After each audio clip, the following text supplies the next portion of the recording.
আহত হয়েছে না, ডাইরেক্ট মার্ডার হয়ে গেছে একটা, এটা বিল্ডিং করিয়া ও জায়গাত পাই এগু মানুষ এখন ফোন তো আইছে না। তাইনোর গত শনিবারে, সামনে শনিবারে তাইনোর বিয়াও ও জায়গা তাই চিন্তা করক্কা হাও একটা ফ্যামিলি।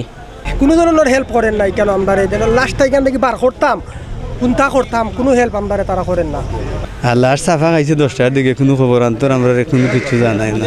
একটা ভরে পরাম্পর খবর অন্য লোকে হয়েছে। সিলেটের দক্ষিণ সুরমায় নির্মাণাধীন ভবনের ছাদ ধসে প্রাণ হারিয়েছেন 2 শ্রমিক। স্বজনদের কান্নার আহাজারিতে ভারী হয়ে আছে Sylhet MAG Osmani medical college হাসপাতাল এলাকা। ঘটনার বিস্তারিত জানবো স্বজন আর প্রত্যক্ষদর্শীদের কাছ থেকে। এগু মানুষ যে মরছে বুঝছেন নি, সান্ত্বনা দেওয়া যায় যে আমার ও বাইটা মরছে, আমি যাই রে, যে যার গড়ের মালিক সে আসুক না, কোনো অসুবিধা নাই, সে হয়তো ডরাইয়া আসেন না। এলাকার মানুষ তো হয় যে একজন মানুষ আহত হয়েছে না, ডাইরেক্ট মার্ডার হয়ে গেছে একটা, এটা বিল্ডিং করিয়া ও জায়গাত পাই এগু মানুষ এখন ফোন তো আইছে না। হয়তো আশেপাশে মানুষ আছে, যেমন ঠিকাদার নাই, যেমন বাড়ির মালিক নাই, মালিকের এখন চাও এগু আছে, আও চাও পর্যন্ত নাই। এরকম অমানিক কাম আমার জীবনে দেখছি না। কতদিন আগে আমার বাঘ নিয়ে গাছ ফেরি অ্যাক্সিডেন্ট হয়েছে, ওলা দুর্ঘটনা হয়েছে, আস্তে হয় দূরও মানুষ আসছেন যে আপনারা চিন্তা করবো আমরা যে একটা উদ্দেশ্যা দিব, মানুষ মরছে মানুষ পাইতাম না, তো আমরা বাই আস গেছেন কি বাই তো আমরা পাইতাম না, তোর দোন দিয়ে তো আমরা এই খুশি করতে পারতে নাই। সব চাইতে যে মানুষকে একটা সান্ত্বনা দেওয়া ওগুলো সব চাইতে বড় জিনিস। মানবতা এমন জিনিস চেঞ্জ কাটায় না। হয়তো এই এলাকাত শিক্ষিত মানুষ আছে, প্রশিক্ষিত একে মনে হয় বালা বুঝবো আমার কাছে লাগে, যতটুকু মনে করি। সাধারণ মনে দেখছেন কুত্তা একে বেকপক করছে মানুষ দেখিয়া, তারা যে অতগু মানুষ এলাকারও এগু মানুষ নাই, বাড়িরও মানুষ নাই, এই জিনিসটা তো একেবারে মান্য নেওয়া যান না। আমরা তো মামলা না করছি, আমরা এখনও কইরাম সামনে মামলা করিয়া কিতা করতাম, কিন্তু তারা কইরাবে তোমরা তো কইরাই ঠিক আছে, কিন্তু আমরা ছোটো মানুষ, আমরা কথা তো বিক্ত নাই, কিন্তু আমরা জ্ঞান কাটাইলাম যে আমরা বাইরে মামলা দিয়ে আইনো কিতা করলাম, কিচ্ছু পাইতাম না, তো বাই গেছেন কি বাইরে হতে, কিন্তু তারা কন যে কইরাই তো তোমরা ঠিক আছে, এগু মানুষই এখন মন তো আইলো না।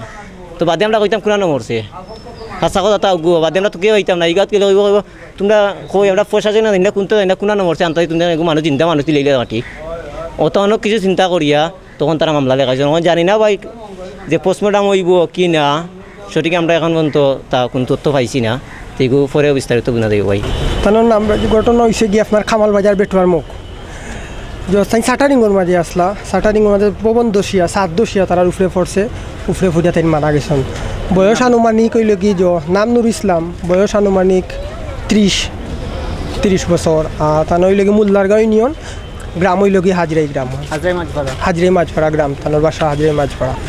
আপনার কোনো অভিযোগ আসেনি যে তাই না? আমরা আপাতত আমার এলাকার চেয়ারম্যান মেম্বার আমরা সব বইছেন আমার বাড়ির বর্তমানে বইয়া তারা জো করছেন। আপাতত আমরা কোনো অভিযোগ নেই, আমরা লাস্ট টাইম থেকে নিতাম নিয়ে আমরা দাফন উফন করবো। বর্তমানে আমরা তারা কোনটা জো করছি না, এখন আমরা লাস্টটা নিতাম। আপাতত আমরা কোনটা মুরব্বিনতে জো করছেন না, বাদে আমরা জানি না এগুলো। এই যে ভবন আসেনি, ভবনটা কি মালিকানা নাকি সরকারি কোনো ভবন? এগুলো ব্যক্তি মালিকানা, সম্ভবত ব্যক্তি, যেহেতু আমরা জানলাম না কেন গেছি না, তাই খাজও গেছেন। আর এক ঠিকাদারের আন্ডারে খাজো, তাই মিস্ত্রি, কারণ ঠিকাদারে খাম রাখছে, তাই মিস্ত্রি হিসাবে খাজও গেছেন। তাই সাটারিংও আসলা আর একটা ফল সাদ সম্ভবত এটা ভাঙছে, ভাঙ্গিয়া সাদ করার পরেই সাদটা ভাঙ্গিয়া পড়ে গেছে তারার উপরে। তো তারা 2 জন মারা গেছেন, সাটারিংও তারা আসলা। ঠিকাদার বা মালিক পক্ষের কেউ আইছিল না? ঠিকাদার বা মালিক পক্ষের কেউ কেন আইছে না। আমরা যে 2 জন মানুষ মারা গেছে, আমরা 2টা ফ্যামিলির মানুষ বা আশপাশের এলাকার, আমি তাই না আমার লাগা বাসার, ও আমার বাতি যে আছে আমার লাগা বাসার, তার 2 ছোটো ভাই আছে কেন, তারা বনি জামাই আছে, তারা একটু ধরি করা লাস্টটা মেডিকেল থেকে নিবার লাগি। আর তারা মানুষও আছে, কিন্তু মালিক পক্ষ থাকি বা ঠিকাদার পক্ষ থাকি কেউ আইছে না, কোনো ধরনের হেল্প করেন নাই কেন। আমরা লাস্টটা এখান থেকে বার করতাম কোনটা করতাম, কোনো হেল্প আমরা তারা করেন না। উনি আমার ছোটো ভাই ছিল, রুয়েল আহমদ। ও ফাঁকার কাজে গেছে, যাওয়ার পরে শাটারিং কুলার পরে শাটারিং কুলার সাথে সাথে এই উপরের ছাতও পড়িয়া সাফ দিয়ে মারা গেছে।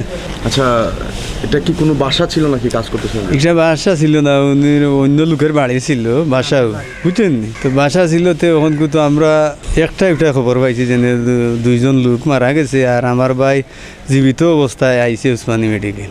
এইটা দেখা যায় ফস কথা, হনও মারা গেছে, লাশ লইয়া আইছে তারা। কিন্তু আসার পরে দেখি তো রুগী মারা গেছে, কিন্তু আসার পরে কোনো বাড়িওয়ালারও গার্জেন আইছে না, ঠিকাদারও কোনো আসে না।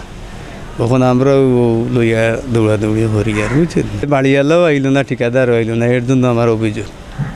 এরার উপরে আমি মামলা চাই। বিয়ে শাদী হয়েছে কিনা? জি না, বিয়ে শাদী করেছে না, উনি তো বিয়ে শাদীর 1 তারিখ, চলতি মাসের 26 তারিখ বিয়া কি ঠিক ছিল? 27 তারিখ, জি সামনে শনিবার। আর লাস্ট সাফা খাইছে 10টার দিকে, কোনো খবর আন্তর আমরা কোনো কিছু জানাই না। একটা ভরে পরাম্পর খবর অন্য লোকে হয়েছে।